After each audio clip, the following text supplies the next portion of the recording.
নাকি? এই দেশে একটা যে সিদ্ধান্ত চলতেছে, সমস্ত হস্তক্ষেপ করতেছে শাহবাগীরা। একটা মেয়ের জন্য এতগুলো মানুষ ভোগান্তি পোহাইতেছে এত রাতে। অবশ্যই আমরা একজন মেয়েকে বলবো যে তুমি অন্য করো, এটা অধিকার। এরা ইসলামের দেশকে কথা বলে না, এরা পর্দার বিরুদ্ধে কথা বলে না। তাদেরকে গ্রেফতার করা হয় না কেন? জোর করে জবানবন্দি দেওয়া হয়েছে। এবং এই পুলিশ কেন তার কাছ থেকে জোর করে জবানবন্দি নিল? এই পুলিশ কেন এই ভিক্টিমের মোবাইল এগুলো সব ওর মেয়ের কাছে রাখছে এখনো? এটা এই পুলিশকে থানাকে জবাব দিতে হবে। অবশ্যই। ওনার আইডি তো সমস্যা করতেছে। আমি লাইভে গেছি, আমার আইডি অলরেডি রিপোর্ট করে ইয়ে করে গেছে। আমার আইডিটা এখন আমি লগ ইন করতে পারতেছি না। ভিক্টিমের ফোন আপনি চিন্তা করেন, ভিক্টিমের ফোন থানা সহযোগিতা করে মেয়ের কাছে দিয়ে দিচ্ছে। কি সুন্দর। এই থানা কোন তদন্ত ছাড়া মামলা নিছে এবং ভিক্টিমকে জোরপূর্বক জবানবন্দি দিতে বাধ্য করছে। এইটা সময় ধরে দেন যে এর মধ্যে আমাদের বুঝি না। এখানে একটা থেকে অবস্থান করছি, আমাদের সময় কি মূল্য নাই? আমরা তো এখানে আমরা লোকালে থাকবো, ওই ভাই আমরা বাইরে থাকবো না। আমরা লগা থাকবো, চলেন। লোকালে থাকবো, ওই ভাইকে লোকাল থেকে বের করা হবে।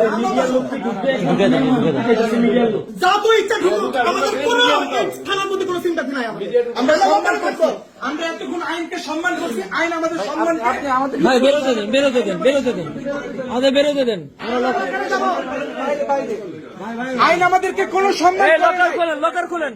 আইন আমাদেরকে সবাই লকারে যাবো, সবাই লকারে, আইন আমাদেরকে কোনো সম্মান করে না। সবাই লকারে যাবো, আমরা লকাবে থাকবো। সবাই লকারে যাবো।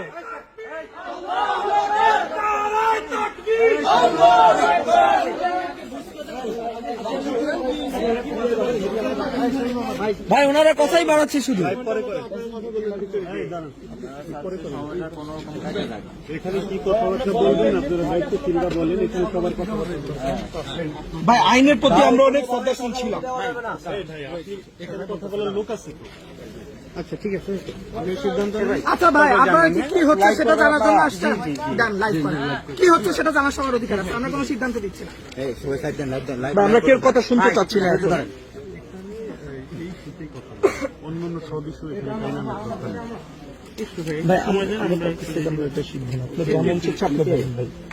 আপনার যা মন চাচ্ছে আপনি বলবেন, সাথে থাকুন।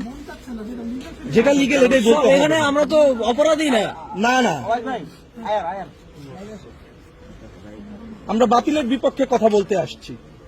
হকের পক্ষে আমরা এতক্ষণ ছিলাম, আমাদের মানে কোনো দামই দিচ্ছে না। ভাই একটু বাস এইটুকু, ঠিক আছে, ঠিক আছে, ঠিক আছে। হ্যাঁ এবার জিজ্ঞেস করেন।